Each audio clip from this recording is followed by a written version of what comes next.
All right, sick. This is Armored Core 6. This is a FromSoft game. You heard that right. This is a FromSoft game. So technically, it is a Soulsborne. It is one of their original IPs before Demon Souls. So it's going to be fast. It's going to be explosive. We're going to go into absurd science of it. And I'm Brain BT, and I have my couch with me. Hi, I'm pmcTrilogy. I've speedrun some of the older Armored Core games and do some moderation for the series. And I have also played a lot of other FromSoft games like Kingsfield. You know, shout outs to Kingsfield. Hi, Ross Higashi. I'm here as a science support commentator. I work at Carnegie Mellon Robotics Academy, and we teach robots.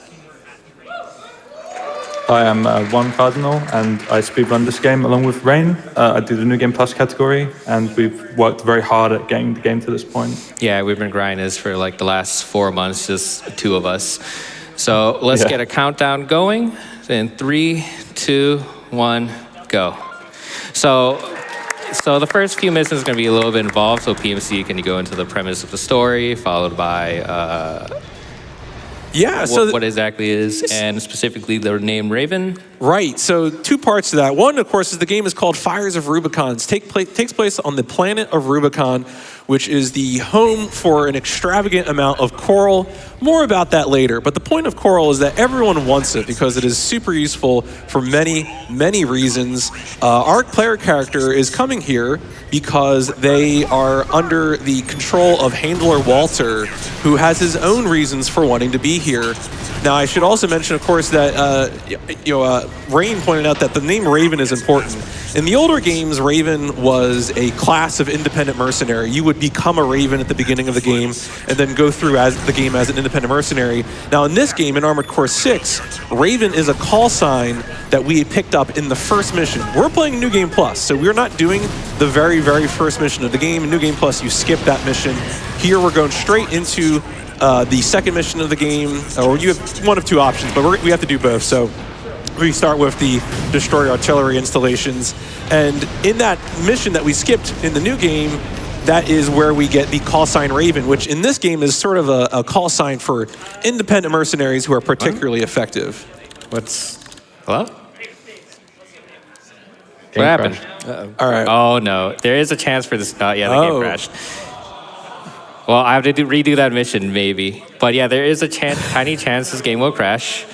I think they kind of sort of fixed it in the later patches. We are on 1.02. Can mention that the most recent patch of this game is 1.05. Because they nerfed a lot of equipment for later versions of the game, we run on an older patch, typically on 1.02 or 1.03, depending on what category you're running. For New Game Plus, I think 1.02 is better.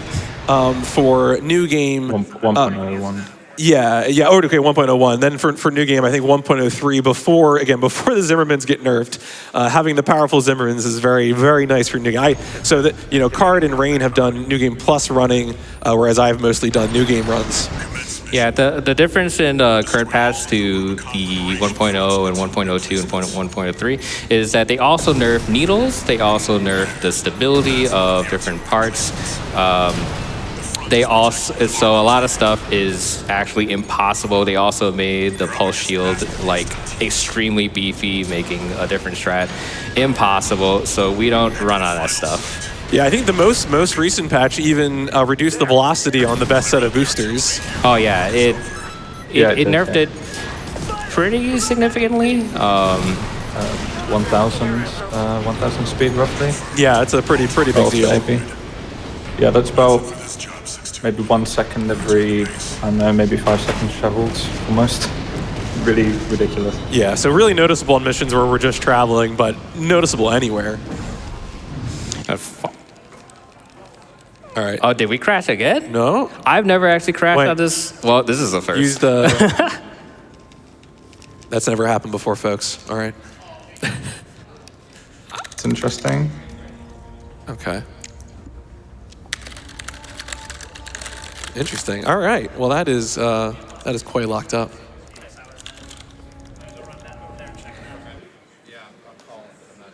Well, there's any one of a number of factions that could be trying to sabotage this run right now.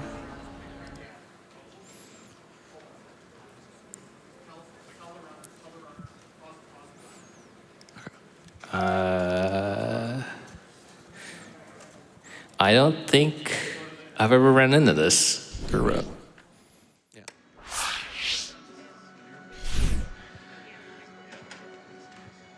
All right, minor technical glitches. Let's get some parts swapped out on the mech, see if we can get this one back up and running. But in the meanwhile, I will get us caught up with some donations that we have coming in here.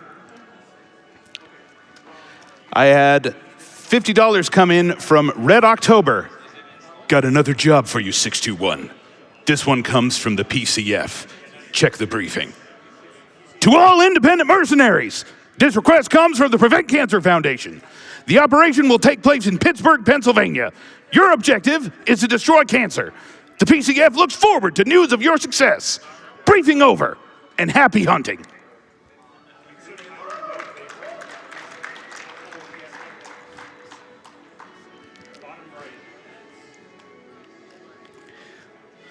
We also had $50 come in from Parabolic.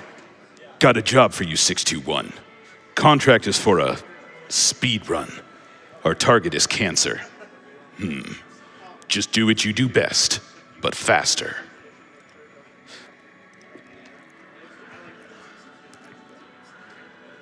Also a reminder, we are still working to get that upgrade on Halo to Legendary difficulty. We are almost at $72,000 out of $117,000. Y'all, if we close that, we will be within striking distance of the million. You can kill two birds with one stone with these donations. Please keep them coming in. $250 towards that from Think Brown.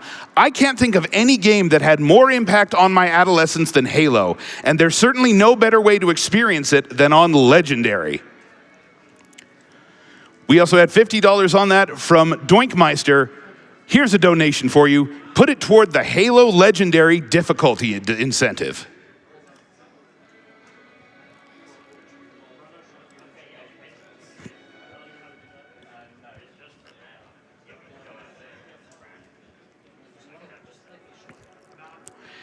We've got a $50 try that again. We've got a $50 donation in from Gillimon Dundee. Loving all the runs so far.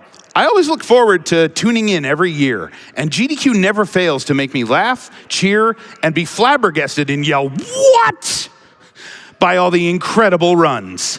Thank you to all the runners, their crouch crews, and GDQ for always putting on such a great event.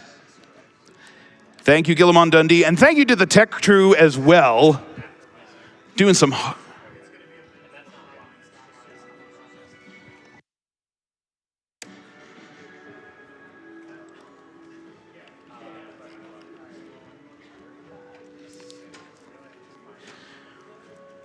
We had a $150 donation come in from Interhermit.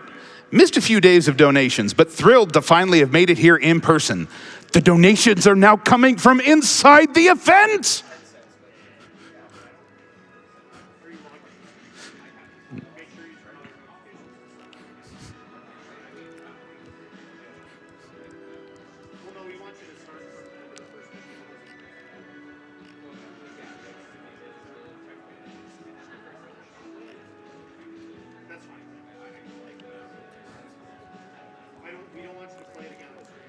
We've got $25 in from Reaper. You never know when you may need it, so here's a little good luck on your way. Thank you for that, Reaper, sending that one over to the tech crew. They are working hard right now to get this Armored Core 6 run coming back to you. We also had $50 in from Hamani. I love this event so much. Keep it up.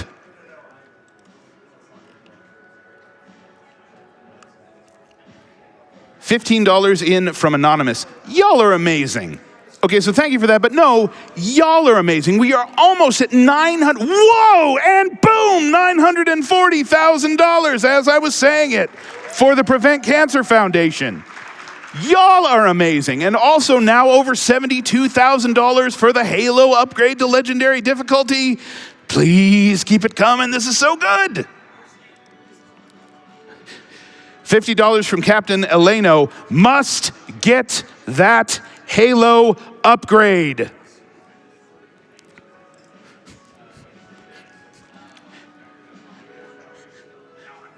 A $50 donation that I am mildly intimidated by from the Thursday donator. I am the Thursday donator. Beware my Thursday donation. That was shout outs to Thursday.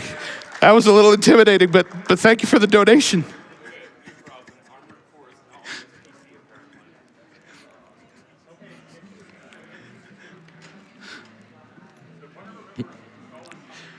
$50 in from Dr. Pam. Thank you so much for a wonderful week of content. Sending love to everyone involved.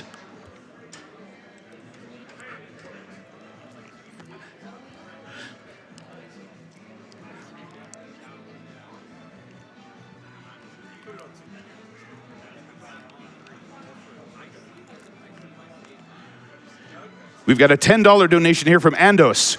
You dig giant robots. I dig giant robots. We dig giant robots. Speedrunners dig giant robots. Armored Core hype! My sincerest apologies to the soundboard operator. But if that compressor's not working, I'm not doing my job. We also had a $100 donation come in from Riley. Thank you to everyone involved with GDQ. This is the highlight of my week by far.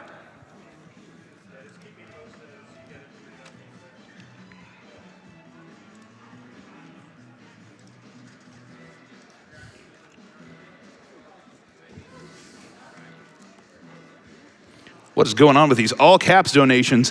$200 here from ACAT. Machine, I have set a timer for 35 minutes. By the might of the Father, I will not forget my laundry this time. That is relatable content.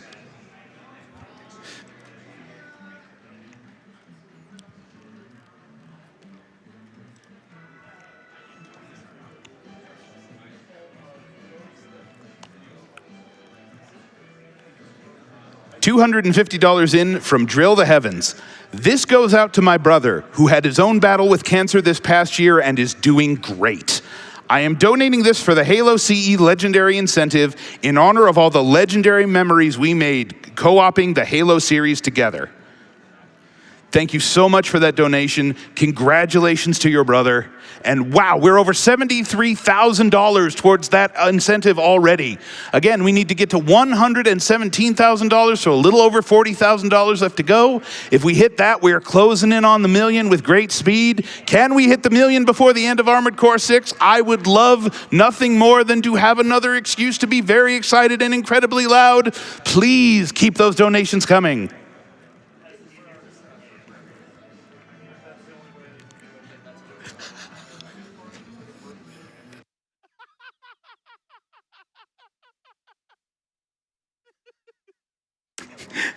Y'all, I had to mute myself to laugh a minute before reading this donation. $500 from Twin Zimmermans. Hey guys, you seem like you were having too much fun, so we thought we'd stop by. The stun needles should be here in a minute. Thank you so much.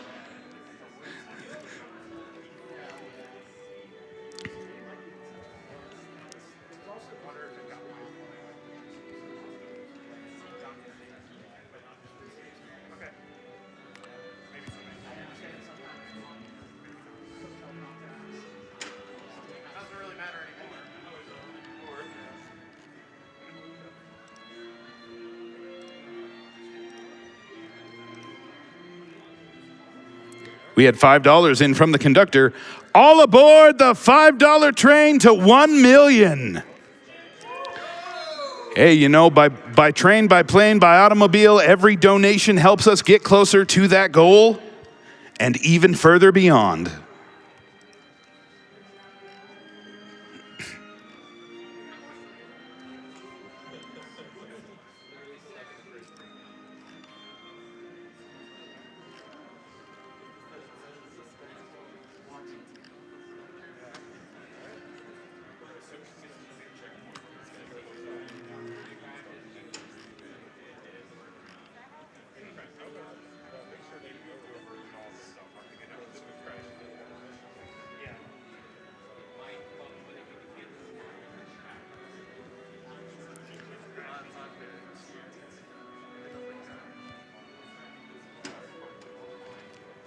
$25 donation in from Bionic Shell Shock. I could never forgive myself if I didn't contribute to upgrading the Halo speedrun to Legend. Wait for it. Dairy.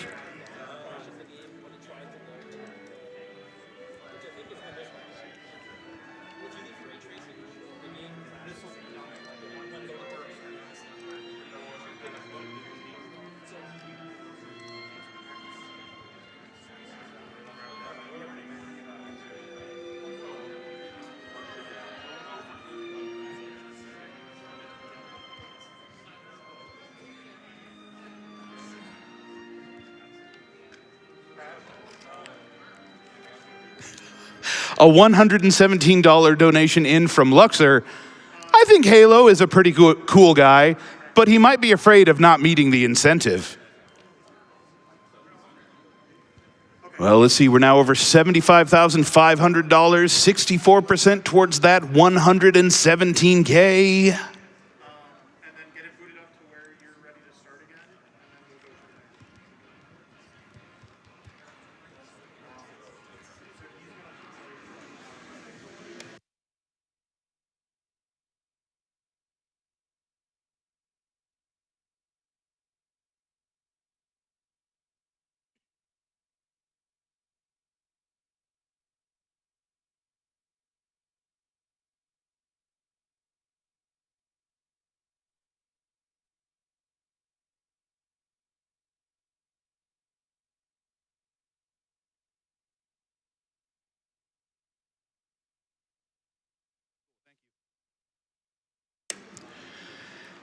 If you're just tuning in now, we are still getting some minor glitches sorting out heading into that Armored Core 6 Fires of Rubicon run. The mech is slightly overweight. We just have to shift the parts around and we can get it in the capacity and it's fine. And then we'll have to put in a new generator and a new booster. But let's not talk about my experience with that. Let's talk about why we are all here. I just want to remind you that this event, we are raising money for the Prevent Cancer Foundation.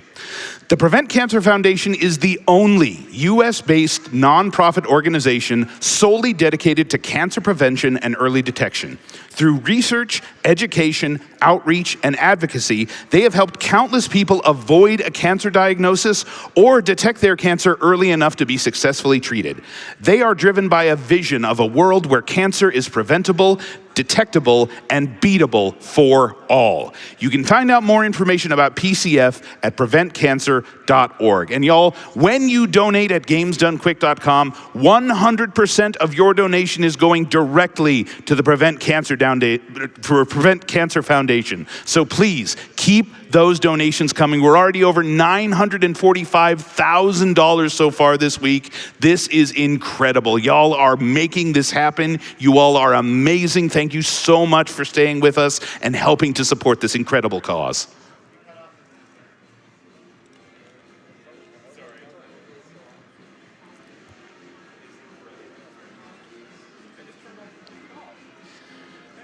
I've got a $10 donation here from Emmy Elliott.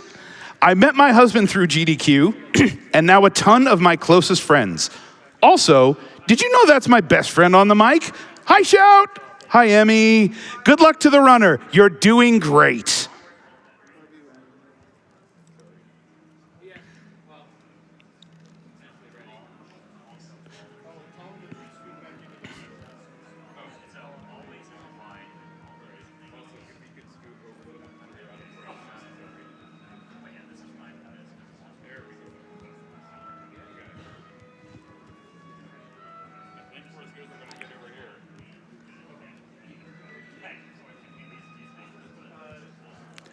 $20 in from Faulty Mentality. I would like to see big robots smack other big robots. And this also goes towards the Halo campaign upgrade. We are still marching towards that one, now at $76,500. Again, trying to hit that 117K, so please, gamesdonequick.com/donate. Let's keep it coming. All right, looks like the mech is finally balanced. Let's go back over to Rain on the stage for this Armored Core 6 run.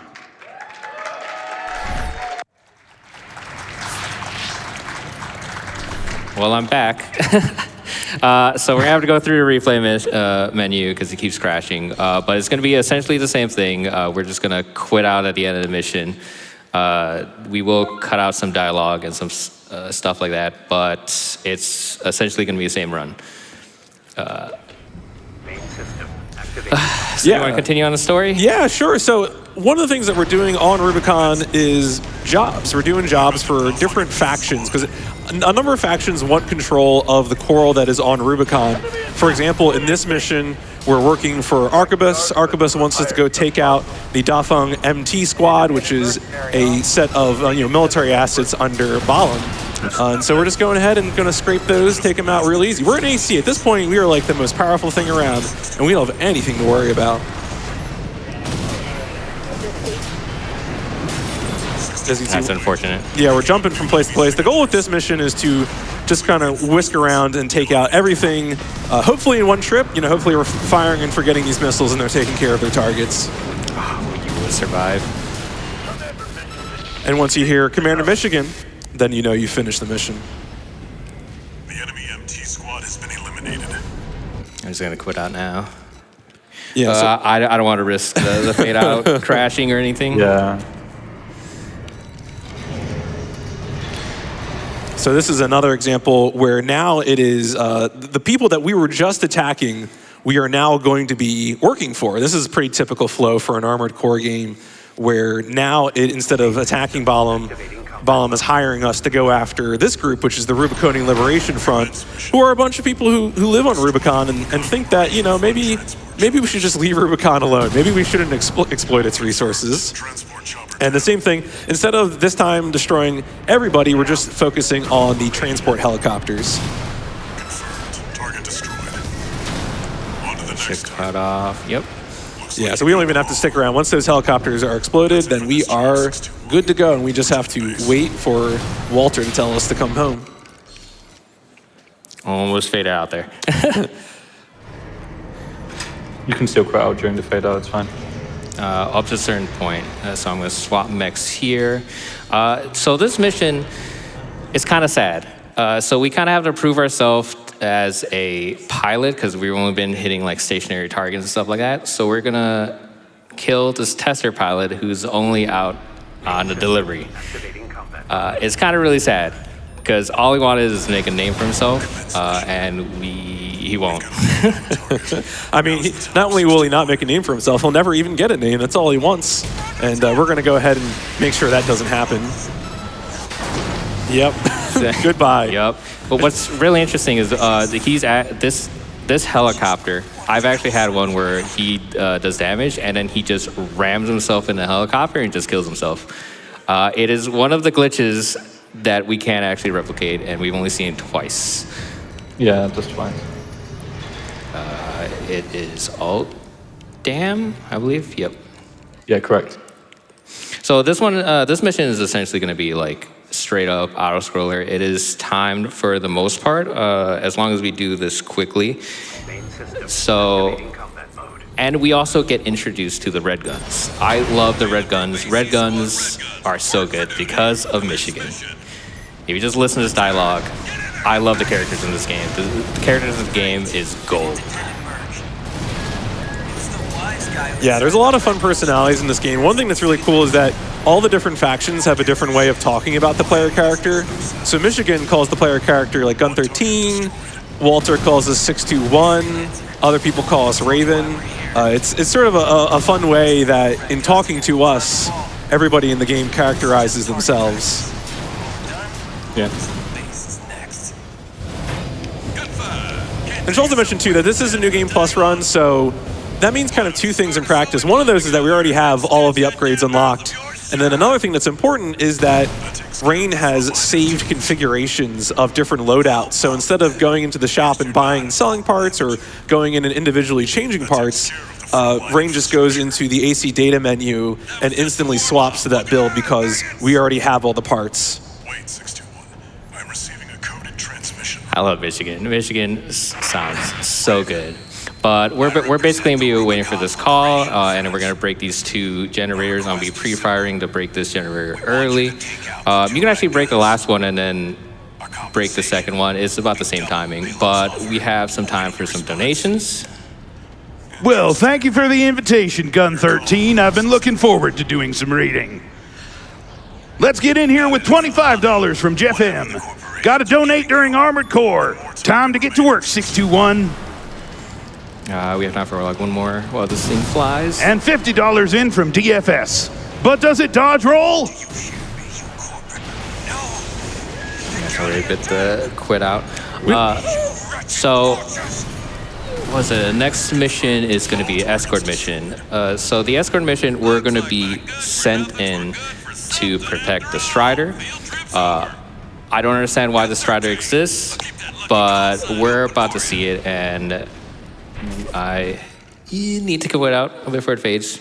So, to explain the Strider, you have the floor.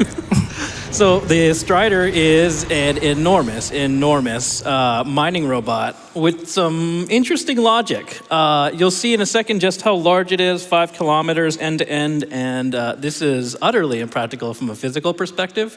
But like many things in this game, it gets away with it under the rule of cool. So look at that thing and just watch how fast we move, watch how little we move relative to it to get a sense of that scale. Yeah, keep in mind, at this speed that I'm going, to go from one end to next will take an entire minute. If it's nearly 5,000 meters long, in Elden Ring scale, remember that giant map, it takes up half the map. Enemies on the radar. And somebody already blew it up. 621. This is really what I would call the danger of an unaccompanied miner. So you'll see that there's like a lot of different things going on during these like a couple of missions here. Like to break down a couple of things that are happening. The white bar at the bottom of the screen, that's EN, it's energy basically. Any form of movement that you do in terms of using your thrusters will drain that bar. And essentially all actions, like melee actions, boosting, it's called quick boosting and assault boosting. Assault boosting is essentially accelerating your speed from one point, and you can control your AC. You can quick boost during that, which allows you to dash left and right during that speed. That allows you to keep the speed and dash left and right. And melee actions also take EN as well. You'll see that the weapon on the back of the AC is a pile bunker. It's very, very, very strong. It's one of the most used weapons in the whole gun. Essentially, it just allows you to one-shot things. Yeah, you also notice that there'll be different generator colors as well. You have red, blue, and orange. There's a unique trait with red generators, which are coral generators, and they all have different stats, basically. But I'll get into that as the run progresses. Yeah. Speaking of boosting, do you want to get into how ridiculous boosting is? Yeah, so if you watch during the run, there's a little indicator on the left side of the screen. It indicates the AC's current speed in kilometers per hour. And we were watching it, and when he boosts, it jumps to something like 300 or 600 kilometers per hour in a fraction of a second. It's something like 6 or 10 frames. And if you math that out, that means that the pilot's being subjected to upward of 2,000 Gs in some cases. And that is no longer a pilot. This game becomes Jello cold. Yeah, blacking out is the best outcome, to say the least. But we're using a very specific mech. It is extremely heavy. We're overburned. Everything is red, but we use it for a very specific reason. This loadout completely destroys Juggernaut for whatever reason. Don't move. Okay, thanks. You'll notice that the thruster colors are blue here, which basically means that this generator has higher energy proficiency, meaning that energy weapons will do more damage. That's very unlucky. Oh my god, and I missed that one too? All right, cool. The boss on this mission is weak to energy weapon type, so we basically manufactured an AC that's efficient in DPS and in burst. You'll see at the boss fight how efficient it is. But, This mission, this wall is essentially like the size of like the Pacific Rim wall. If you've ever seen that movie, it also doesn't. This mission also doesn't make sense because why would we take this slow elevator when we can just fly up there? But just to talk about scale, that is a human-sized door, right? This mech is like 10 meters tall. It's like 4 or 5 stories, and this is ridiculous, right? And we're taking this elevator, and this elevator takes quite a while to go up. So the scale in this game is off the charts. Something about this size probably you could make work, but that giant robot from the last one would collapse under its own weight. That's the Juggernaut. Heavy mobile. we'll see the application of flamethrowers here, which is only used once in the entire run, but it's very, very efficient at literally destroying the Juggernaut. So he'll do 3 shots here, and he'll do a charge 4th shot. Ooh, I think I essentially saved just Rusty. completely destroy it. So yeah, some trivia. There's dialogue on this mission that essentially it's like a mini reward for finishing the boss before Rusty is ready to leave, and you get extra dialogue that saves 1 second. Yep, and Rusty doesn't leave us. Take care of mopping up the Hey, remaining buddy boy. Everybody loves Rusty. Blue Haze Rusty. He's. Oh, I gotta quit out. That was. I hope that was not gonna crash. So we're about to go. Dang it! I forgot to switch mechs. You think I can still do this with this mech? Yeah, that's not a problem. No, you can absolutely do it with this. Yeah, I'm just gonna swap We'll out. just do the later. same thing. But yeah, PMC, you want to explain this mission? Because in this mission, Rusty helps us, and we learn more about Rusty in this mission. Yeah, so in that last mission, we had just met Rusty, our buddy, for the first time. And it turns out that now Balam wants to know some more about, this Rusty guy. And really, we all want to know more about Rusty, I think. And so the focus of this mission is that there are a number of wrecks on this battlefield that have, or potentially may have, information about Rusty. And so this is like a good example of a mission where we are just dropping all of our parts and flying from place to place because we're trying to get all those data logs as quickly as possible. You notice a timer on screen, but that timer does go away once we have checked every possible wreck. So we are still incentivized to get from wreck to wreck as quickly as possible. So we're actually doing these mechs in very specific order because if we do it in any other order, there is extra dialogue that happens. So we don't want to do that extra dialogue because it loses like 5 to 10 seconds or something like that. So we're gonna do this in a very specific order. Also, we don't have to deal with. We don't have to deal with Z. Yeah, AC that we don't know the name of usually. We never fight her ever. I legit have never looked at her name till this moment. Same. But we've checked out every promising wreck. One thing to note here is that AC speed is really important in this game. It doesn't actually save that much time in the grand scheme of things, but over the whole run, it definitely does save a lot of time. We utilize a thing called purging, which is essentially cleansing weapons that make your AC lighter, therefore you move faster. So,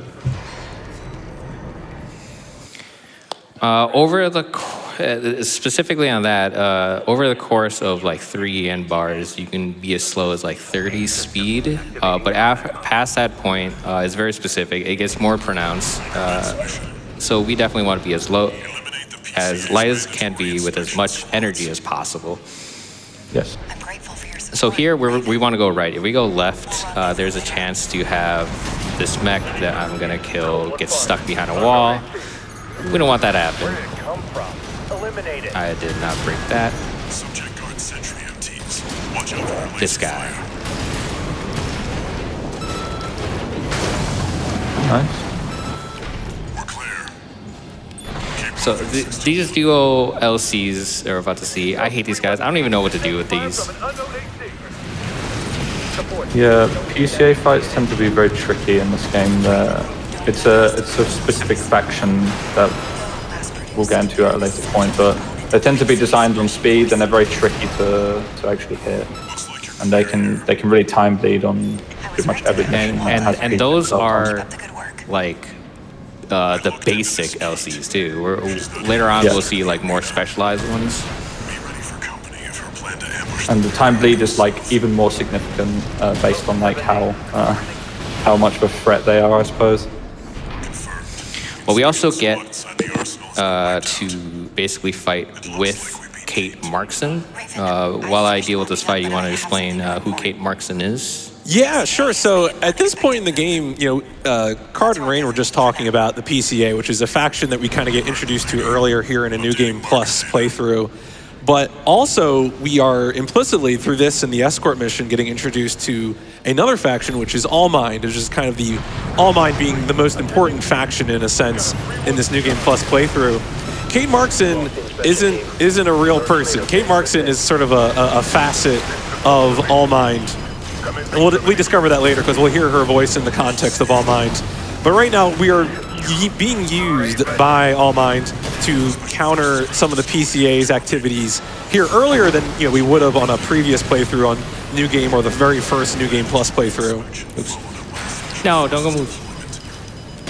So one thing to note here, this game has a ridiculous snowball effect in the sense of when things go wrong, they really go wrong, and the game will really like give you obscene angles, etc., that you just can't work with, and you really just lose a lot of time from.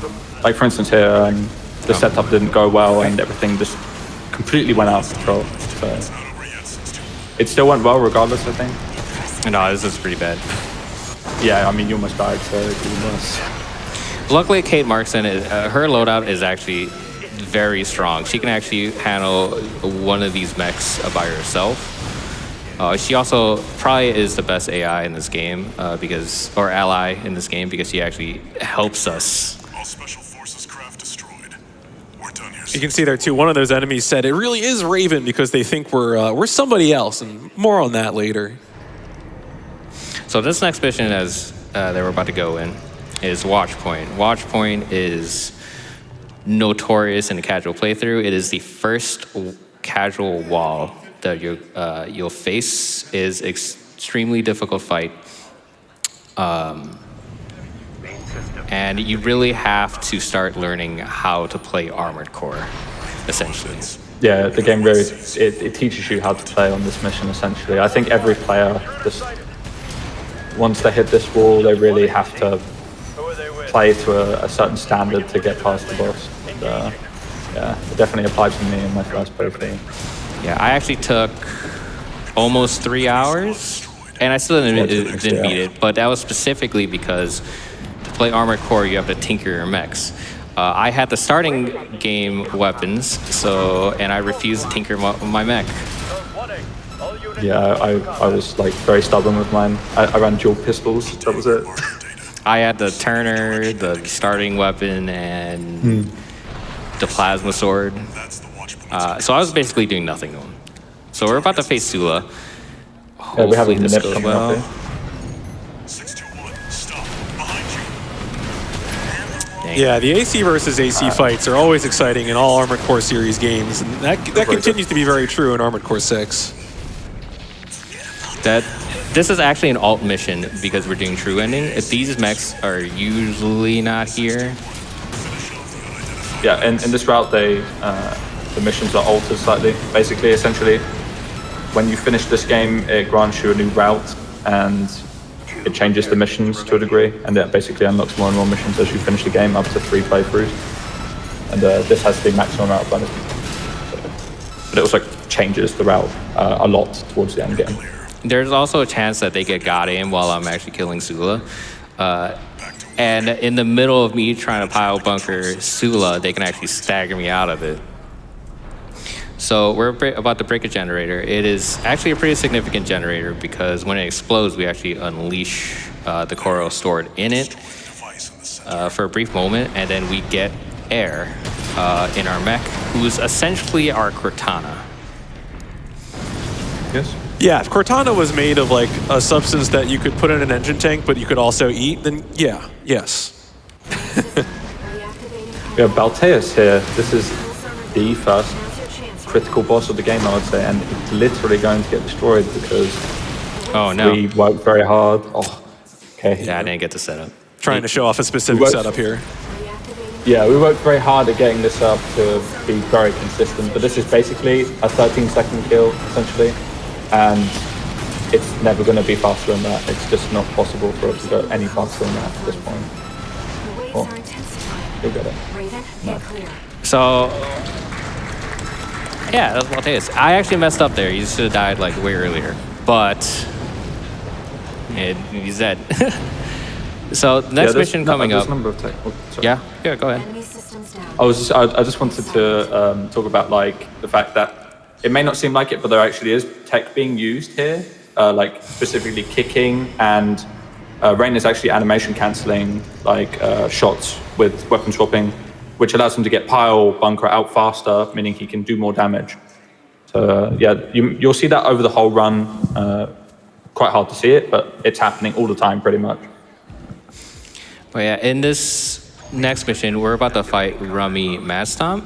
He actually has amazing death yell. Yeah. Is the sound. He really likes his name. He's basically a Pokemon because he likes to say Mad Stomp a lot. So hopefully he does not troll me. This game loves to troll you and just rob you of stuff. I like to call this. Yeah, I call this. Wait. Mad Stomp! Yeah, don't tell anyone I was mad.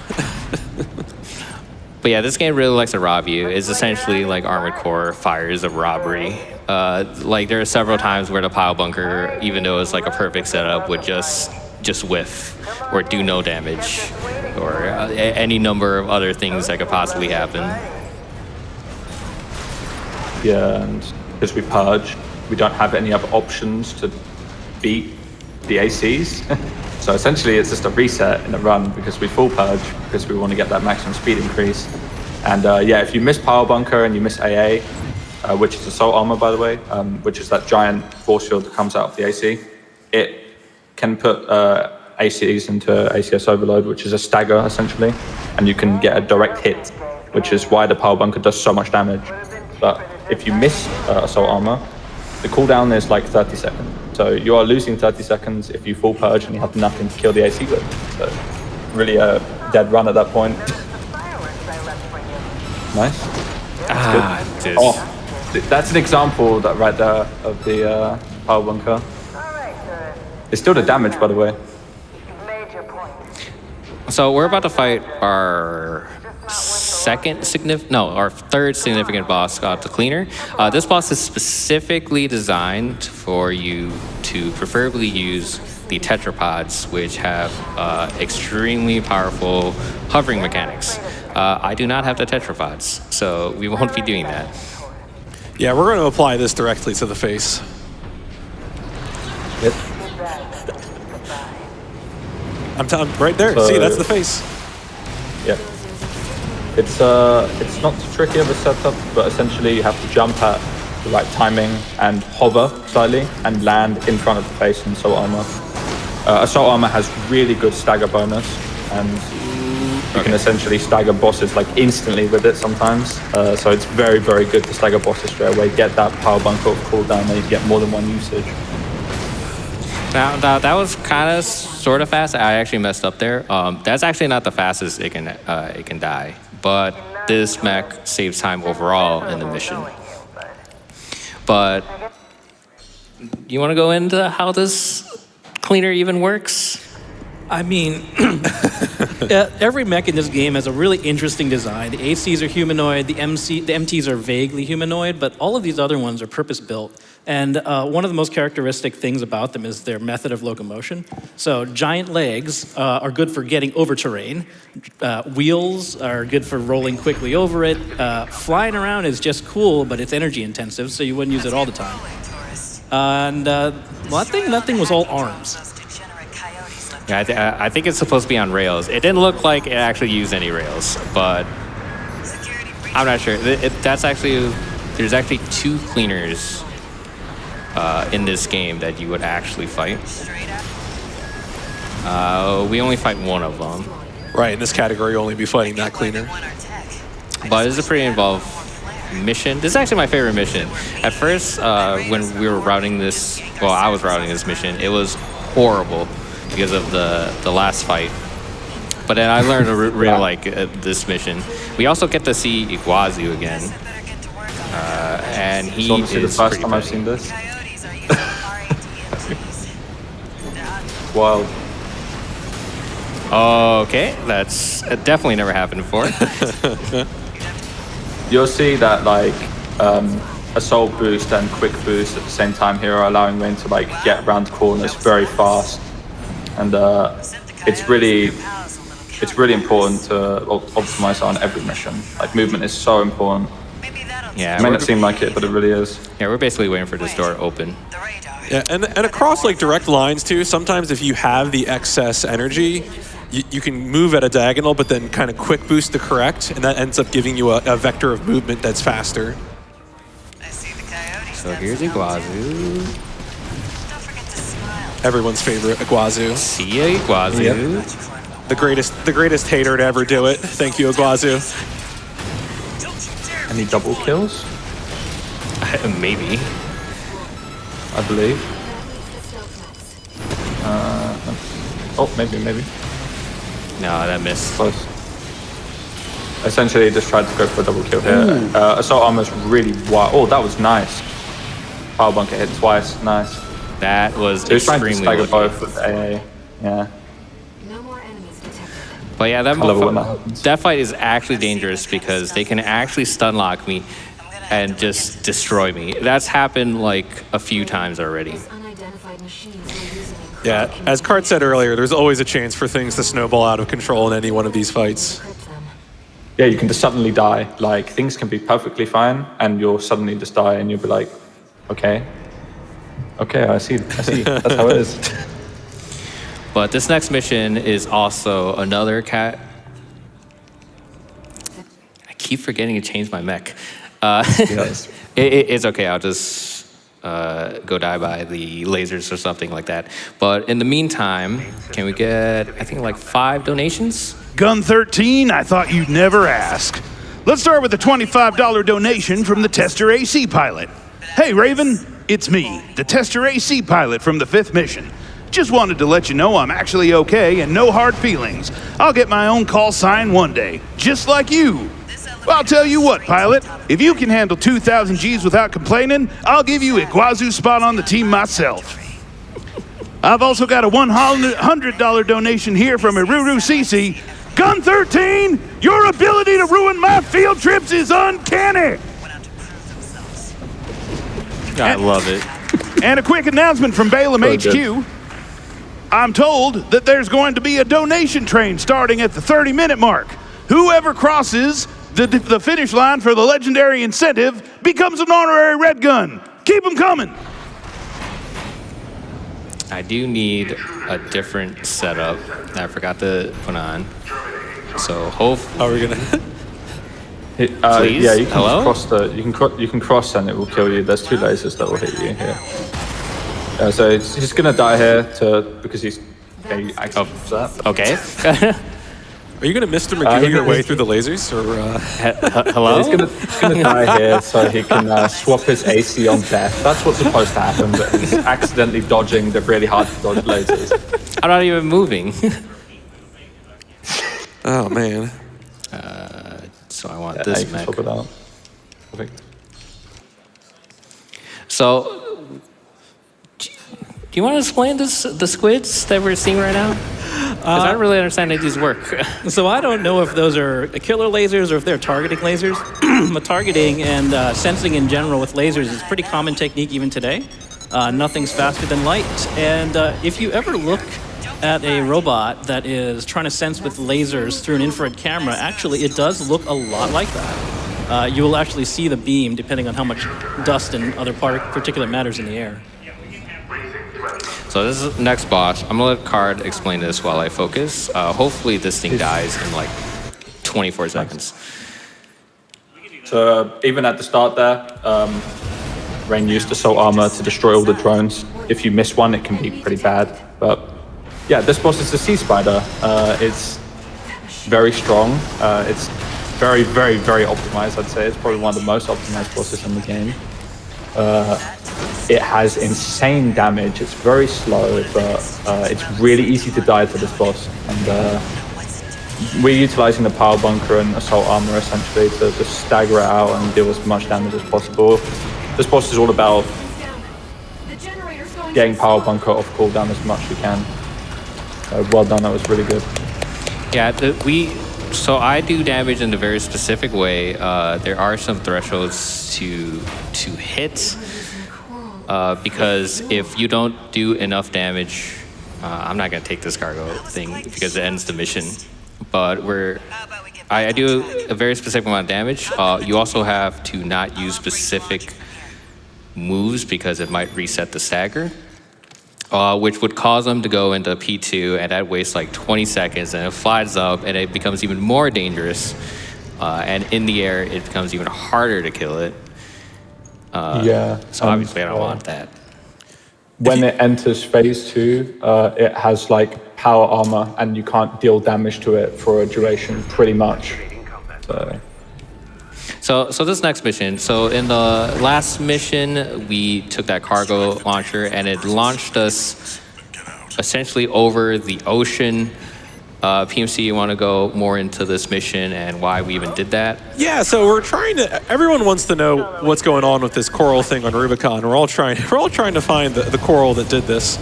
And what we're looking for is that it seems to be in an ice field, there is some active coral, and some other people have beat us here.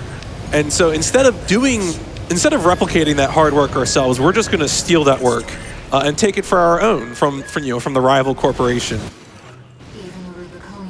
This mission is essentially just an auto-scroller.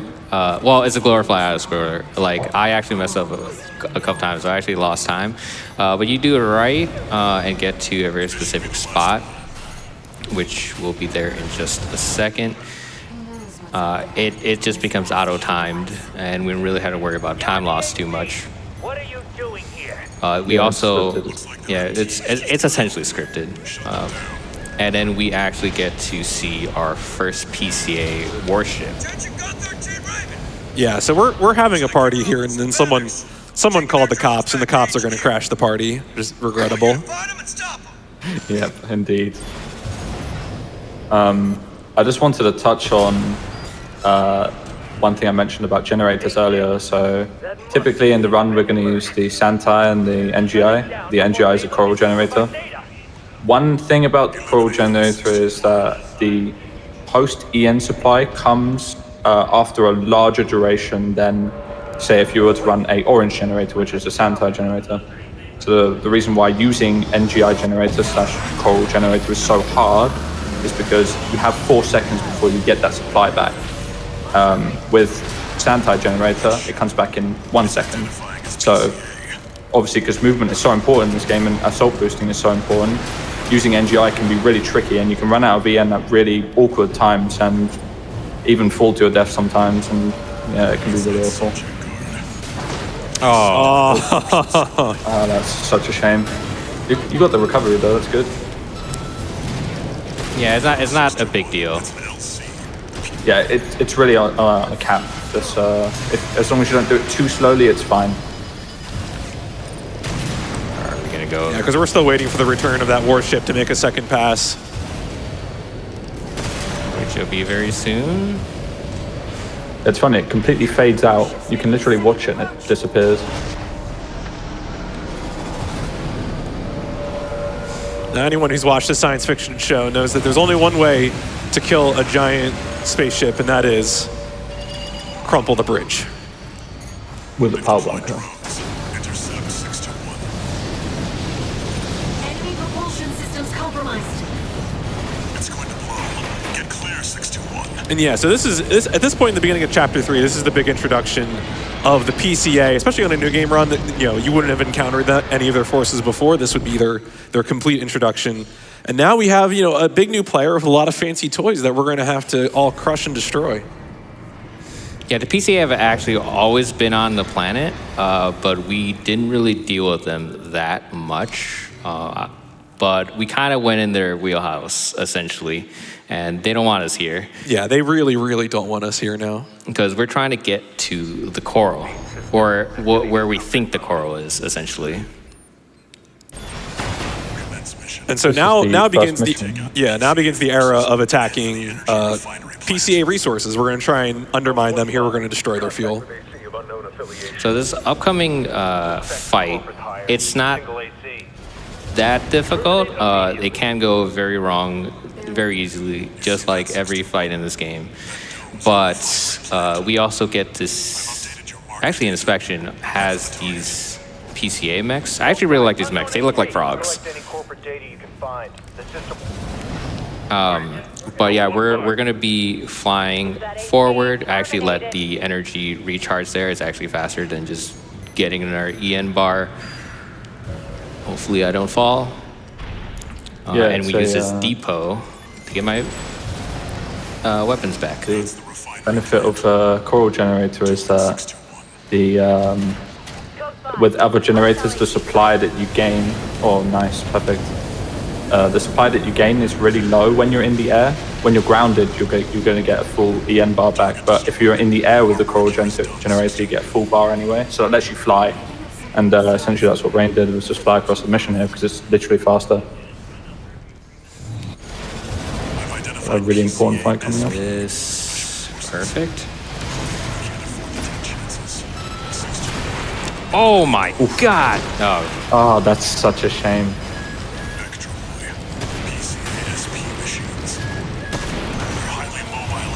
Don't die.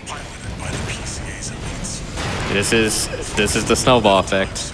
Yeah, this is the snowball effect. Duo fights are really rough with the snowball effect because obviously there's two entities, so they both do crazy damage and they can both stagger you at any point. Nice, got one. What? Just the other one left now.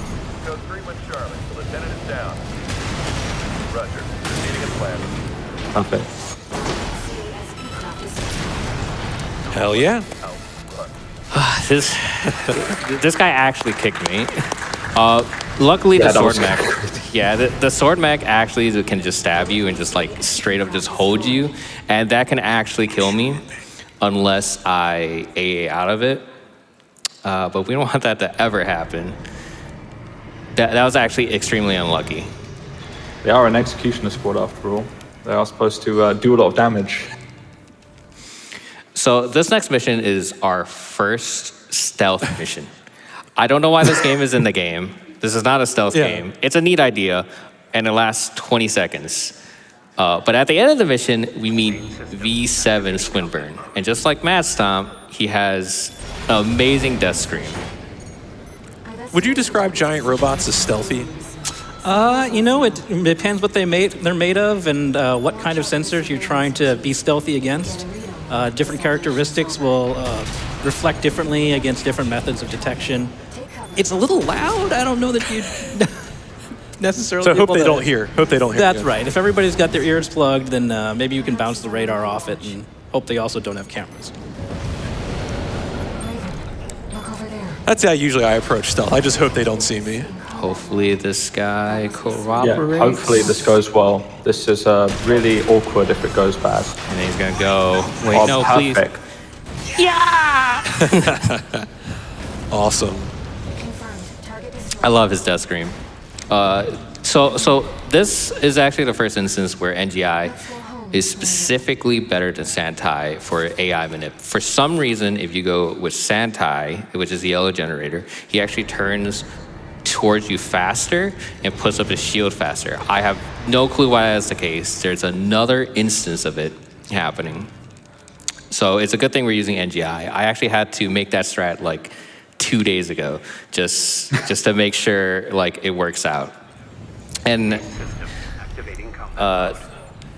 we want to go into about this mission because this is another mission that kind of doesn't make sense because we're trying to go, sabotage the PCA here because they essentially found like coral here, and since we can't get the coral, we don't want them to get the coral, so we're here to sabotage them.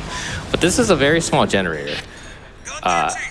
But you're about to see in a sec how is it possible for this small generator to cause this much damage? I mean, it's the magic of Coral. No one knows how it's going to work. So here, once we blow up this derelict device, suddenly all hell breaks loose, and the Coral comes gushing forth from the bowels of Rubicon. Like, I get that you would build something like a geothermal generator near the source of the power. It's important to the way that it works. But this looks less like a generator and more like a cork that you just popped.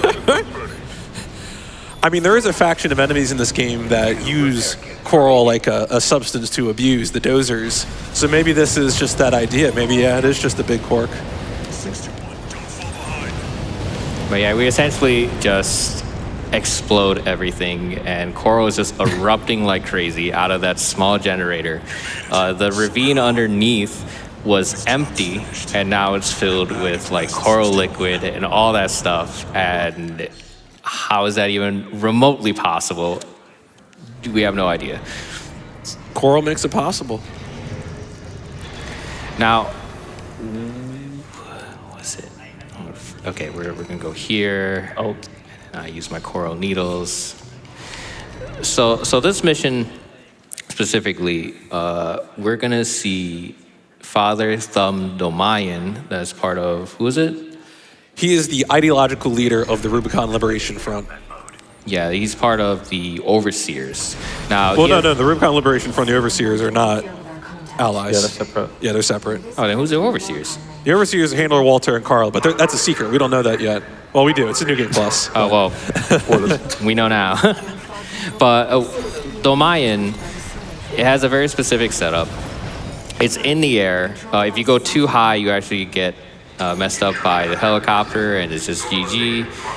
If you go too low, the pile bunker just stops working like it likes to do. And we also have to fight him, and he is a very beefy boy. He has like 20k effective HP. My pile bunker does like 10k in stagger. It's a pretty important setup, because if I don't get it, everything just starts spiraling. This is the first time we use needles as well, right? These are the needles. They are very strong weapons. They're, Where's the well, thing? on this patch, they are probably the strongest shoulder weapons in the game. Okay. Yeah, I was kind of slow. He actually came out extremely slow, and then I missed a building. Yeah, they can be awful fights, those ones. Let's check it out. Raven, that's So the I'm gonna last make picture sure back after this. I get this kill. So this helicopter is gonna come out. Luckily, we don't have to fight this helicopter. Domayan's gonna fly in, and I need to do a very specific setup. Raven, apologies for the intrusion. You have been followed. Contact is imminent. Yes. Oh, what? You survived. So close.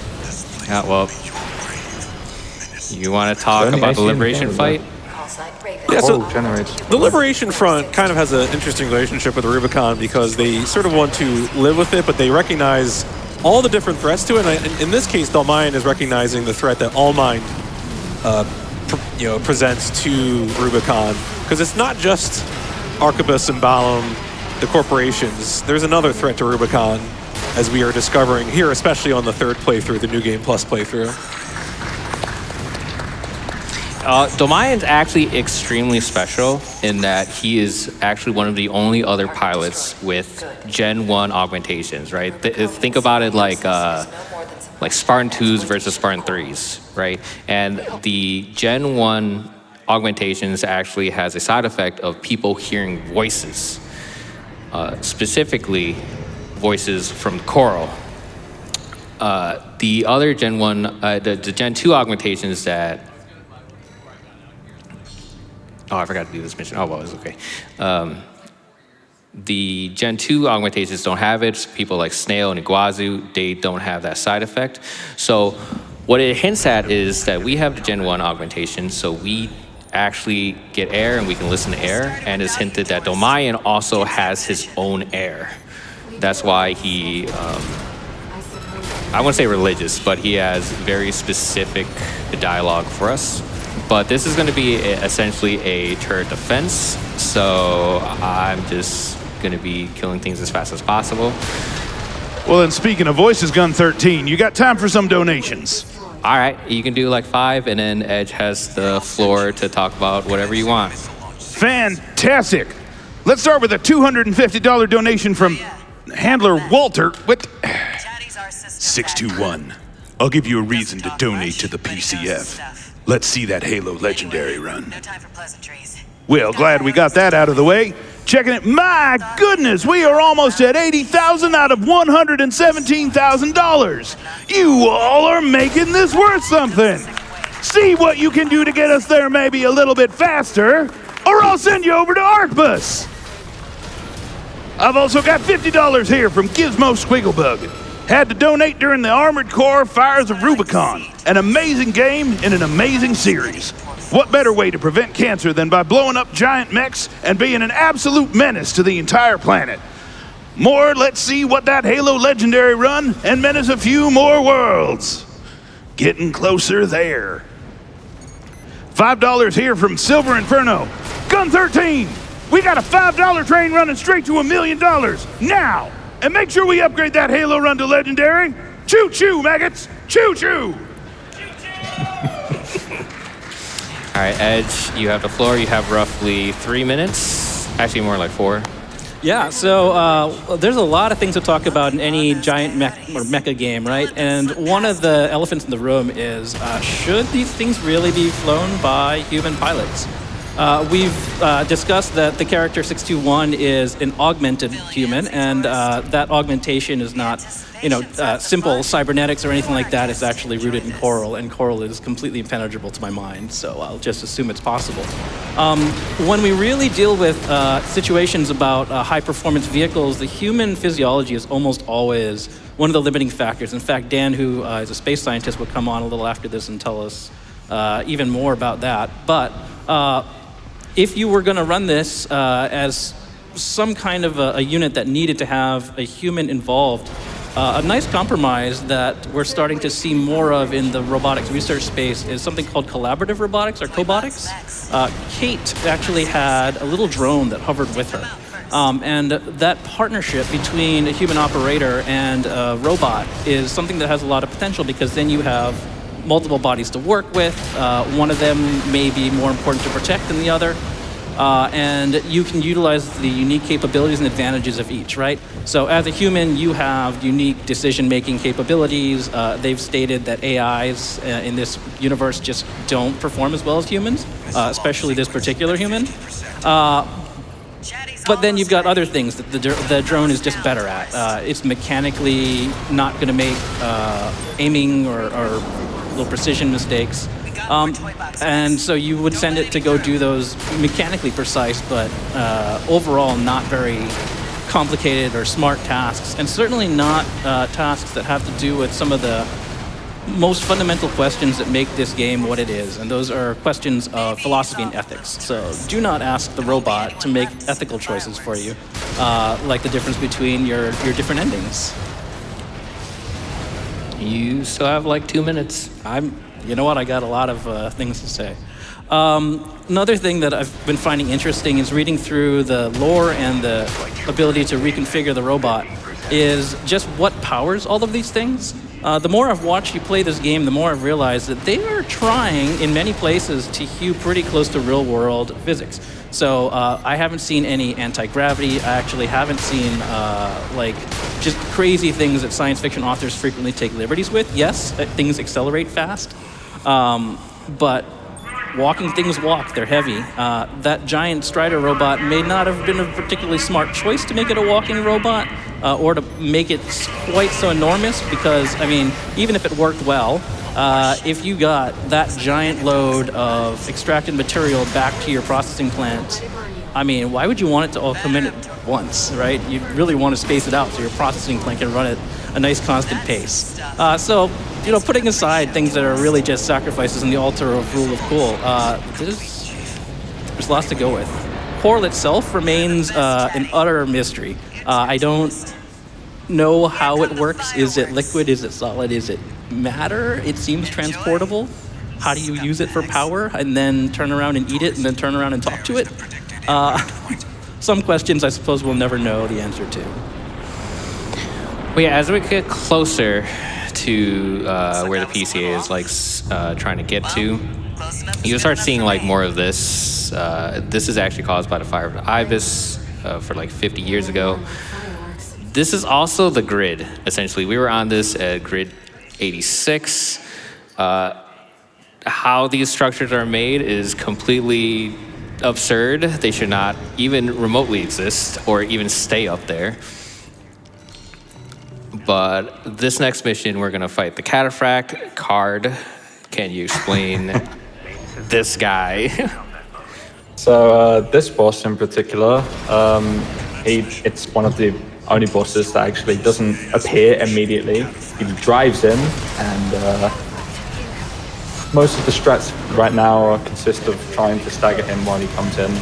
There's a couple of other strats for it. I use a different strat personally. I'll get into that in a sec, but Rain is essentially trying to maximize his damage and burst him as fast as possible because it snowballs so badly. That still went well. Well done. Yeah, you just want to stop him before he snowballs because he's going to drive everywhere. He's going to ruin your day. So yeah. One thing I'd like to touch upon here, in New Game Plus, when you're playing on 1.0, there's a damage glitch on a weapon that we use. It's called the Coral Launcher damage glitch, I guess. And you can clip projectiles inside of the hitbox of the boss, and it will do like 5 times the damage. So you can essentially one-shot this boss, and it's one of the only one-shottable bosses in the game. It's really cool, actually. Yeah, I'm actually on 1.02, so I don't have access to that glitch.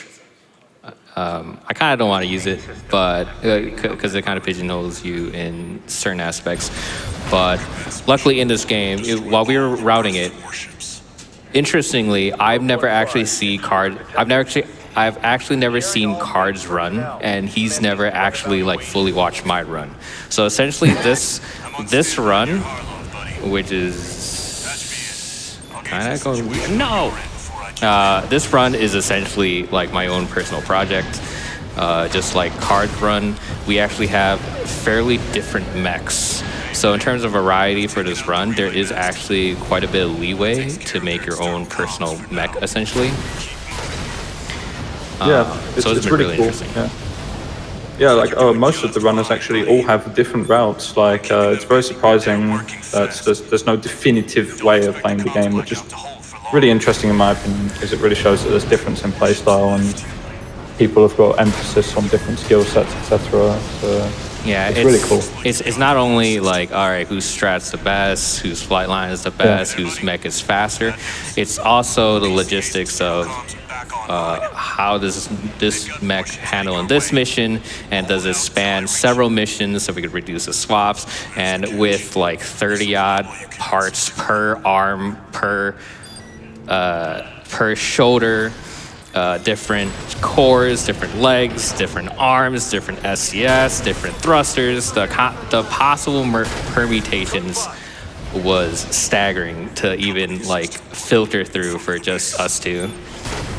And I should mention too, there are about 18 or so new game category runners, and they're still, even in what is a smaller possibility space, there is a lot of deviation between runners. So if the possibility space of New Game Plus is too big, you are always welcome to run New Game. I say that to anyone watching. So here, we basically came to Spaceport because, again, we don't like the PCA. And this is actually where they birth their warships. So we're basically destroying all of it so that the PCA obviously has less warships. And this fight coming up, I hate this fight. This fight is so bad. Hopefully this goes well. This is already going horrible. Attack me? No? Okay, yeah. PCA fights just have a tendency to snowball so hard, especially this one. They're tanky and they deal a lot of damage. And One of them is very fast and will move everywhere, get caught in everything. You can't see where he is, you can't know where he is, you can't touch him. Like there, Everything I misses. have no idea where he was. Yeah, like, and then when you stag him, you're too far away to get a pile off. Luckily, Ren got it very well. They are also very dangerous. I've actually, Yes. in one of my PBs, I actually had like 19 health while they were all just bombarding me. So I managed to pull through. But now we have like 2 minutes or so where something unexpected is going to pop up. Edge, you have the floor to talk about this thing. Well, we'll see it when we see it, but I'll say that it's based on a real category of robots. Whoever designed the bosses in this game really did their homework, because there's little aspects of very purposeful, very real design in here. And how long we got till it actually show? Ooh, hello. So this robot is a very many segmented snake, and while it for sure looks really awesome, it is also an incredibly smart design. So every one of those segments is completely self-contained. It can be armored. They can be modular. Sometimes you can add or remove sections. But based on how they choose to move in the robot, they could curl up to be compact and transportable. They could extend off the ground for height. It can go flat. It can go straight. There was a version of a snake robot that was being designed for heart surgery, because it can get in between the other organs without causing problems. So that is a masterpiece of design, and I really appreciate the time that they took to research that. So we're about to get swapped out. So this next mission, we're be spending most of the flying. We just saw the worm, and we want to destroy the worm because it's actually protecting. Hey, Rain, real quick. Yes? Just want to take a moment to thank Edgecase for the commentary so far. Thank you so much, man. Yeah. Can we get a round of applause, please? I'd also like to take this moment to welcome our new commentator. Rebel Knight 3000 is Dr. Daniel Nagasawa, pardon me, a space scientist, which is the best job title ever, from the National Academy of Sciences. Thank you so much for joining us up there. Really happy to be here, guys. Thanks. I almost didn't hear him. But we're going to be flying forward.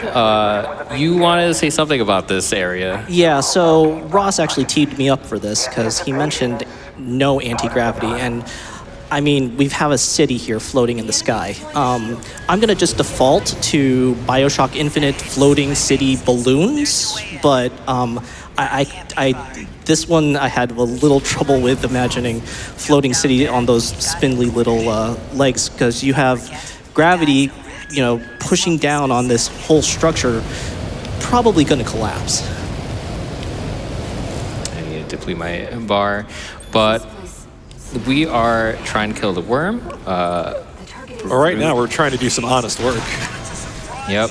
The reason he's named Honest Brute, also he can go horribly wrong. But he's also very dangerous. He has chainsaw and flamethrower and like all this stuff. By honest, he was trying to ambush us. But luckily, we can actually ambush him back, and he actually has a unique dialogue for it. But we came here specifically for this giant railgun.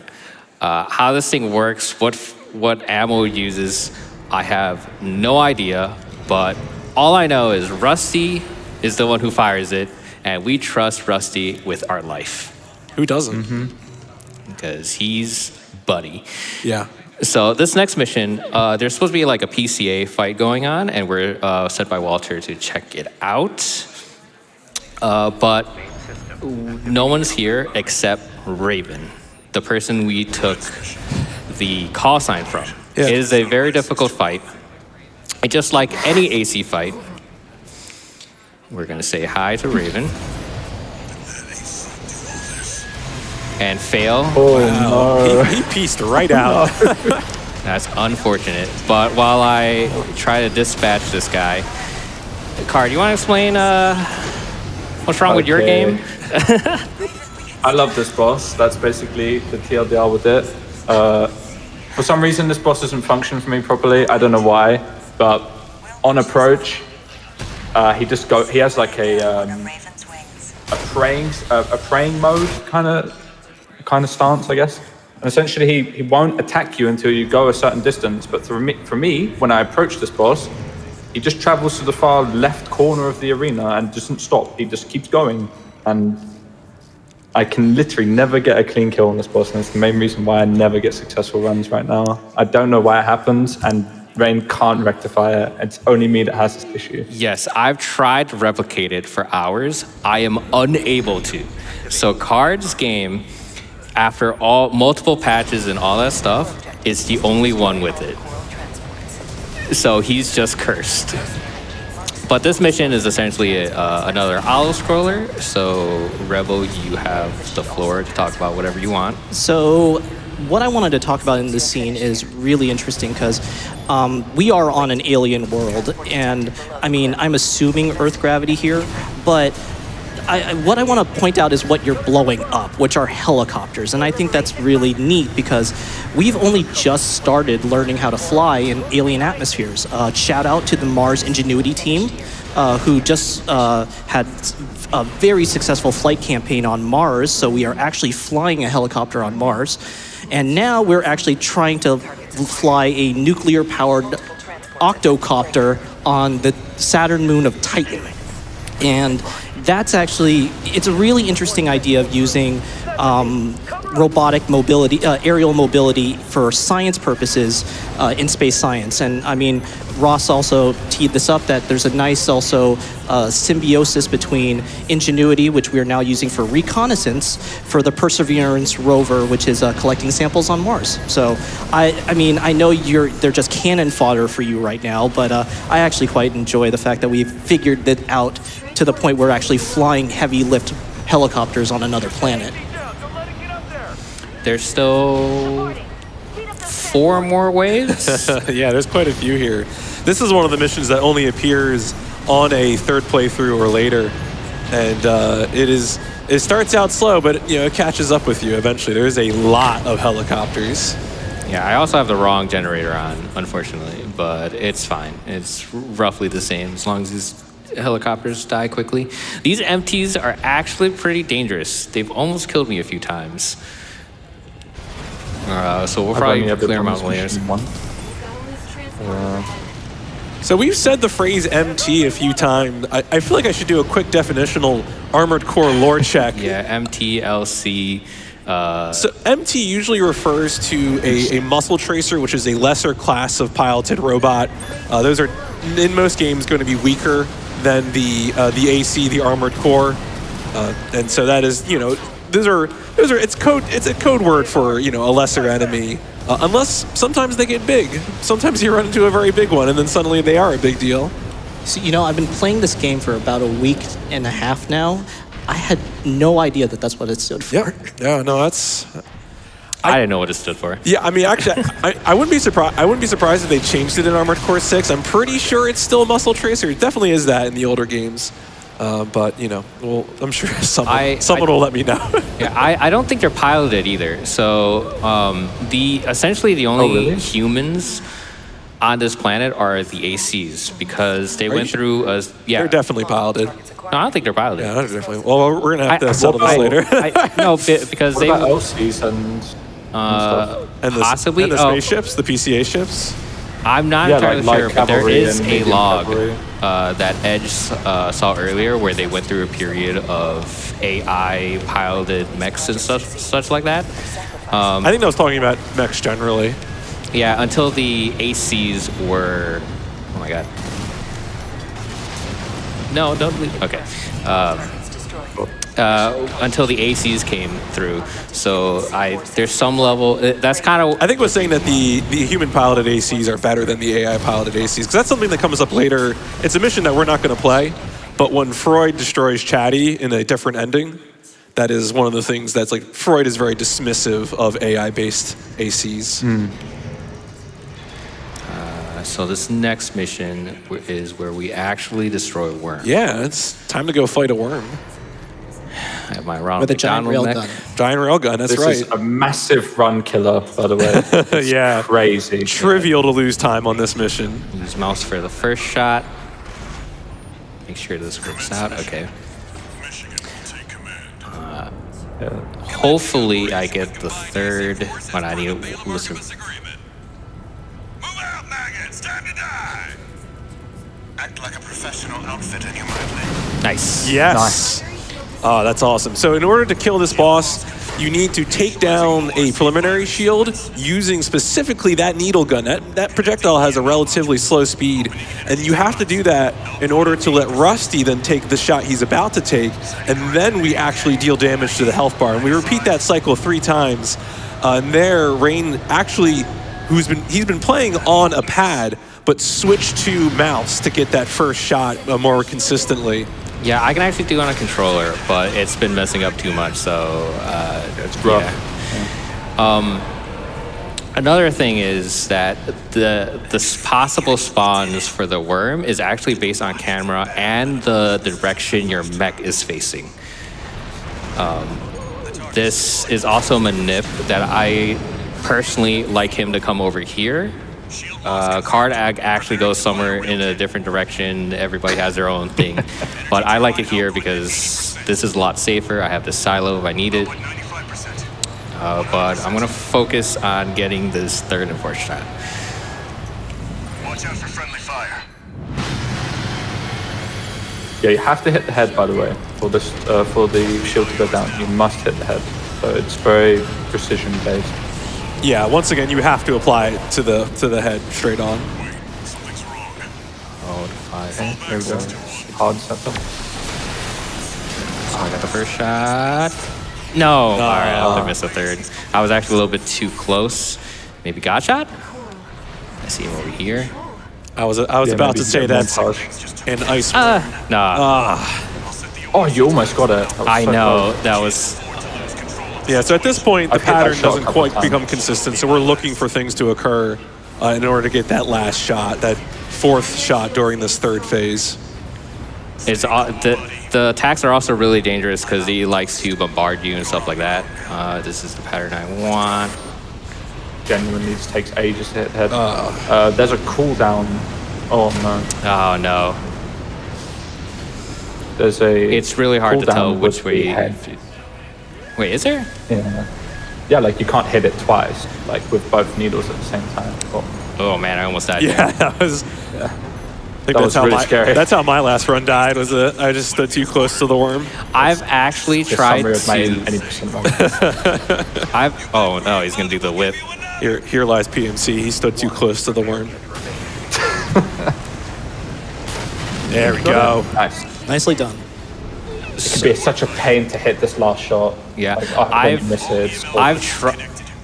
Okay, I thought there was gonna be more. It's actually really dangerous in this mission. Also, if I managed to get the fourth shot, I could have saved Rusty. I know, not Rusty, Chatty. But I've actually tried to catch up before and just like boosted straight into the worm and almost died. All or nothing. It does so much damage, it's crazy. But this mission was definitely super cool casually. Yeah. And that's the ice worm. Well done. Really rough to recover on this one. I will quit out here just in case. Yeah, So yeah. this next mission is Dep 1. You have the floor. I So don't know what to make of this. I mean, so first, I actually wanted to touch on the ice worm a bit. It's actually really neat.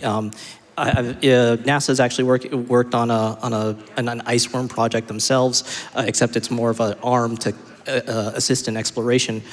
But it's also, I mean, one of the prime targets that we want to explore in the solar system is Europa, which is an ice moon. It's got a liquid ocean underneath it. So it's a possible solution for that, for how we might actually go about that sort of exploration. The other thing I want to talk about while you're literally falling kilometers is the fact that clearly terminal velocity doesn't work here because we've already established that this is a several-story tall mechanized robot that is quite literally falling down a very large shaft and is not accelerating. So, I mean, there are boosters there, and it has the capacity to lift the whole thing. So this whole scene doesn't make much sense physically. But that being said, I think the concept is actually quite cool, that it's an aerial battle. The other thing here is that just kind of a trade of a point of how far technology has progressed. I'd like to point out that our current record for digging on another planet is measured in meters, in single meters. And I'm pretty sure you fell about at least 3 or 4 kilometers here, and this is only, what, your second drop? Yep. Yeah. And if this was the next couple missions, if this was all one section, we're only descending. Only descending. Yeah, it's called Depth 1 for a reason. We got more. Yeah. I mean, at this point, I wonder if you might actually be hitting lava at this point. Yeah, some more. I wonder what Rubicon has inside its core. That's a great question at this point. Yeah, I mean, you have a couple of planets like ours that are geologically active. That once you go far enough into the crust, you actually hit, a liquid sort of layer. You wouldn't find a whole city down there like Journey to the Center of the Earth or something. Oh no. Okay. No, believe me, 10-year-old me would have been thrilled. But there are a couple of places in our solar system that are just effectively dead. So you could drill down as far as you like, and I mean, yeah, you're getting deeper, but you're never going to hit like a sort of liquid, liquid mantle sort of structure. And I feel like it'd be even. Oh god. Sorry, I was just going to emphasize like a bit on Ren's movement here. It's like really pristine movement, to be honest. Movement in this mission is really, really cool actually, because there's elevations and you go up and down, and then you can quick boost around corners, and yeah, it's really fun. Hey, Coldwell. Get this? Yeah. Hi, Coldwell. Good job. So that was actually a pretty big setup. I'm not sure if you can actually do that with NGI because the amount of EN you need, it might be really awkward. But this is going to be our first instance seeing the Enforcer. This thing is I think it's from the Institute. It's meant to protect this depth level. I'm not really sure what it looks like. This fight can snowball, just like every fight. It can snowball really hard. So hopefully I get the setup for it. Card, you want to go into how stagger works?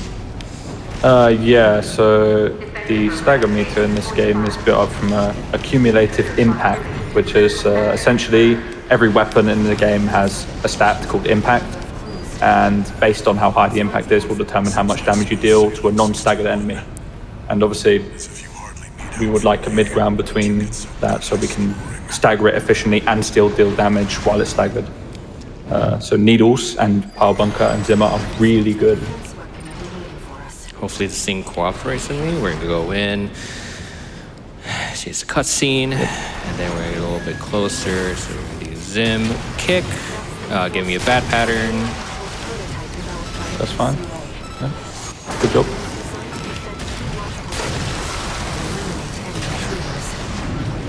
This is how it snowballs. We only need to do a little bit more.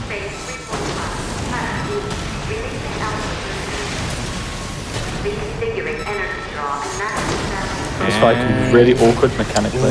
Oh. Nice dodge. But...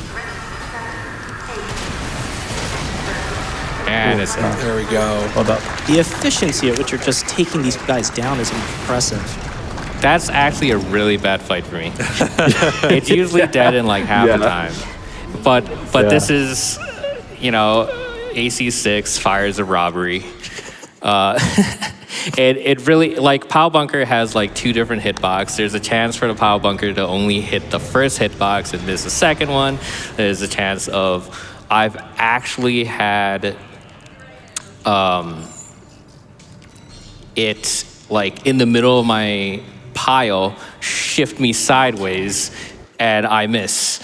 You know, there's a lot of things that could go wrong in this game. It kind of sucks while on like world record pace and stuff like that, but you know, it's part of the game. There's I just wanted to elaborate a bit on that. There's a bug with the power bunker where if you dash or if you draw the power bunker or if you do an action, it plays the power bunker animation without the damage. It just goes off while it's in your hand rather than doing anything, and it literally just kills runs. Oh yeah, and then you still see the effect too. You see the explosion, but nothing actually happens.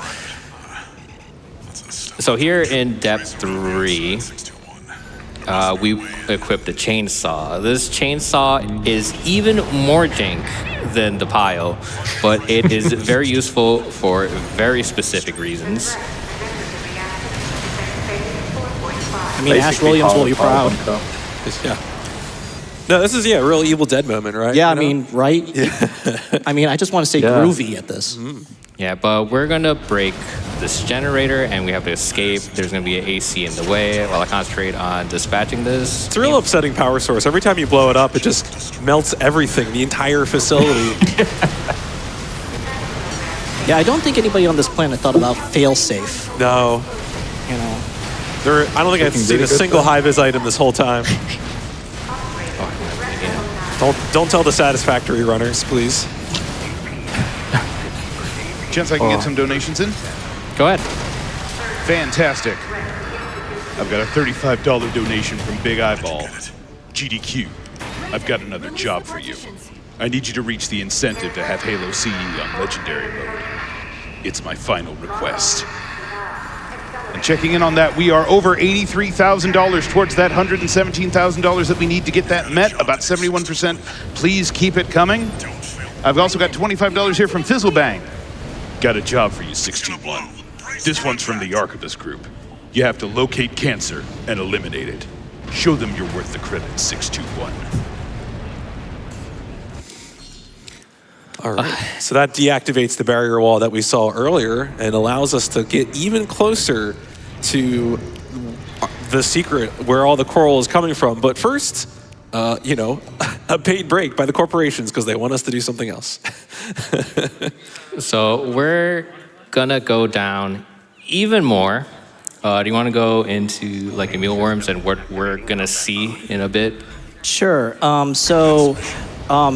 According to the lore, please correct me if I'm wrong, the Rubicon Liberation Front has been basically surviving off of eating mealworms that live off of coral. Now, I actually quite like this because in terms of, from the standpoint of astrobiology, because when when you consider another world that is simultaneously somewhat similar to Earth, but very, very different, you don't expect biology to follow the same rules or follow this because just because the environment doesn't encourage evolution in the same way. So the fact that you see something that seems sort of familiar but is also very alien, I mean, that just seems right to me when you're dealing with something like this.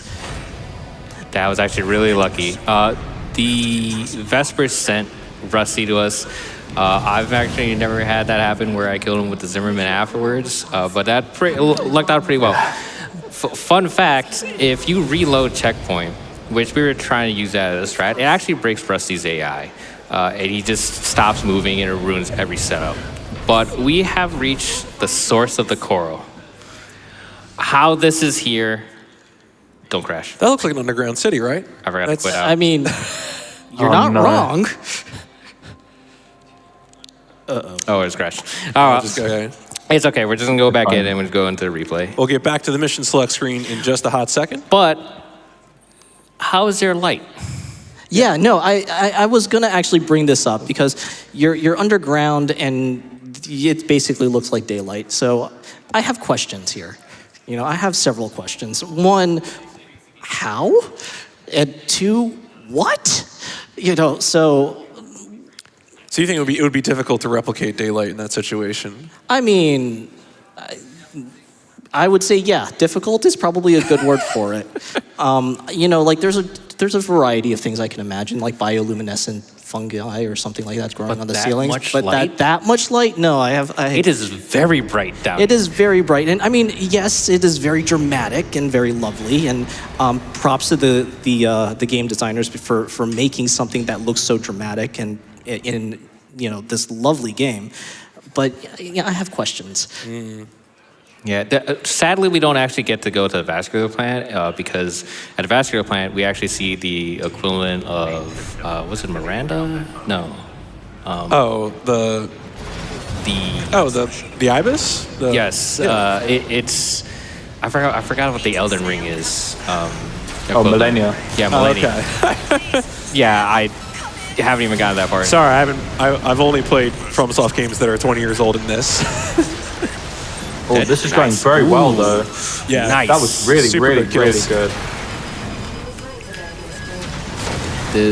That Sagar's I wish I actually could get okay. that. Yeah, it's actually going very well. If only.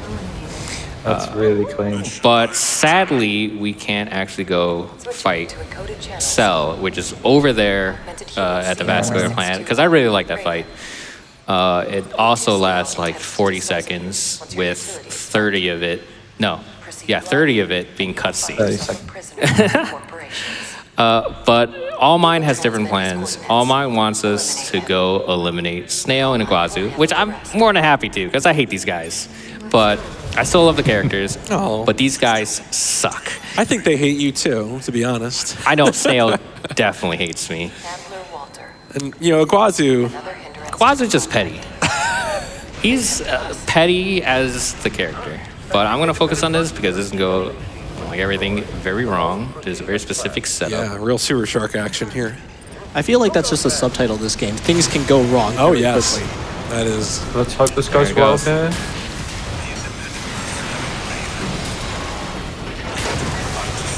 Nice. That was actually a really bad setup, but Yeah, good recovery there. it's not over because this guy can also still. He's coming for a kick. Yeah, dual AC fights are a next level thing. In this game. and They now will it's snowball so hard. Let's go. That actually went better than normal. Usually, if you miss the setup, they just start ganging up on you and start staggering you everywhere and then kicking you in the face and all that stuff. But we are actually in the last 3 missions of the run. I would love to go more into the space aspect of it, but we don't actually get to see it. We're more in like caves. In the mission afterwards, we're actually in the Xylem ship. So essentially, Carla we're trying to crash the Xylem ship, right? And we're ascending to go stop them, right? That's right. So Carla is a part of the faction called the Observers, along with Handler Walter, and they believe that the only way to prevent future instances of the fires of Ibis is to crash the Xylem and kind of do a new fire to truly let the last cinders burn. And that is their goal, but All Mind believes, so we're now making a deal with All Mind, and All Mind wants us to stop them in return for, whatever it is. I'm sure All Mind has good things in mind for us. But we are attacking the retreating forces as they're trying to... The Arquebus MT squad thought they could leave without paying the bill. It is not the case. At the end, we also fight Pater. Hopefully that fight goes well. He's a non-threat, but he just likes to lose time. Oh wow, he survived. I haven't seen this mission since I finished my casual playthrough. Literally have no idea what's going on. That's great. So, do you want to talk more about the Xylem ship in the next mission? Yeah, sure. So the Xylem ship is basically what you're going to be executing a colony drop with, and it's always a good sign when you're dropping a space station or a spaceship from orbit into something else. But I actually just wanted to talk about how big this thing is, because yes, dropping anything from orbit onto somebody's head is going to lead to a bad day, but just the Xylem is quite large. And I mean, so just to give you a point of reference, ISS, which has served admirably since the 90s, is about to end get to the end of its life, and we are actually having to have like serious long discussions about how in the heck we're going to safely bring ISS down without actually hurting anybody. Meanwhile, here we are on Rubicon 3, and, you know, safety be darned, let's just drop it on somebody's head, because that solves everything. Yeah, sadly, we won't actually be able to see the Xylem ship like in NG+. But you basically, we can get 2 donations, and then you have the floor again to just basically talk about it and whatever else you want, because after that is going to be the last fight, which is the most difficult fight that can go very wrong super easily. I might even die. Thank you, Gun 13 Raven. We have $25 from Semper Fidelis. Hype Train, abide with Rubicon. Give everything you got. Here are 5 tickets to board. We have $10 from Anonymous. 2 tickets to the train to $1 million, please. And we have $20 from the True King of Space. Get in the robot, Shinji. I enjoyed that reference. Thank you very much, whoever did that. Happy to oblige. But, I mean, the other thing is, I mean, we're in the ship right now, and you can just see how massive this bloody thing is. I mean, just imagine the amount of resources to just launch this thing into orbit. You had to do this kind of assembly in orbit, just because, I mean, we have trouble launching, you know, a couple of humans up into space, you know, reasonably efficiently. This is simply ridiculous in terms of getting it off the ground. So this is one of those things that you almost absolutely certainly have to build this in space, because, I mean, he just dropped about 1 kilometer. Yeah, so story-wise, at this point, we were doing whatever All Mine wanted initially. Like, our goals aligned because Air wanted to do the coral release and such like that. But at this point, even though we were supposed to be the champion for All Mine, she thinks of us as a threat now because we're too good. Yeah, we're just too good at our job. Like, I'm amazing. I understand. As I say that, I completely forgot where I'm going. But yeah, even though we want coral release also, we're just too much of a threat. So she decides to pick Iguazu as her champion, which is great. Because I don't like Iguazu. Yeah.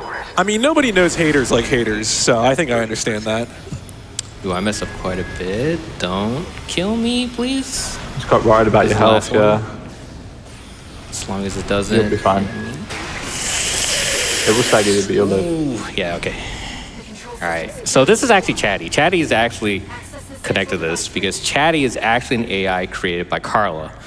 It is probably one of the only AI piloted mechs besides the initial Balteus and NG Plus. Later is actually piloted by Snail. I don't know how he's piloting it, to be honest, but this mission is over. We're gonna go into All Mine. You can talk about the space part of it because we are fighting on, I assume, a satellite, and we see the vascular plant in the distance. It's one of the closure satellites, I think. The one that shot at us in the opening cutscene. And the vascular plant was ripped out of the ground, upgraded, and now it's even bigger somehow in 3 missions. So while this fight goes on, and hopefully it doesn't go horrible, you can talk about that as a closer. Yeah, sure. So fighting on a satellite, I mean, the first thing I have a question with is gravity. You know, like, there's no reason why you should be falling towards. I mean, this is one of those times that you just kind of have to apply, you know, rule of cool and magic of artificial gravity on the satellite, so you can actually have like people walking on it. But you can actually look around in the skybox, which I think is a rather pretty skybox, that you can see there's a significant amount of space infrastructure out there, probably either built and delivered there or launched from the surface. So, you know, like, these people have figured out space travel to a very, very high degree. And, you know, Sorry to cut you off, but Yeah. we're about to end. Oh, well, there you go. So once this HP bar is 0, we will be done with the run. This is the hardest boss in the entire Yeah, game. this I would is like to point out. this has very gotten hard boss. very bad, but this Yeah. should be time. Hold on. So I hope you enjoyed Armored Core. This run went particularly bad. I'm Ray BT. If you wanted to watch more Armored Core and such like that, check me out on my Twitch. Of course, check out my couch, pmcTrilogy. I don't know if you have a stream. I do not have a stream, but check out LabX at the National Academy of Sciences. We want to bring science to where people are, and this is one of those cases. I think I crashed. This looks like I crashed. like it. It is a black screen. Just to punctuate a wonderful run, you know? Yep, it was a mess at the start, but we got through it. I don't think that A really timer nice is recovery. correct, but obviously check out Card. He's trying to push for even like the most optimal world record right now. I'm probably gonna go for the true ending also. But thank you for having me. I feel honored to be on the stage and actually have the science part and all that stuff. But yeah, thank you all around. I'm also running Gravity Rush later tonight, so be sure to check that out because that run is weird.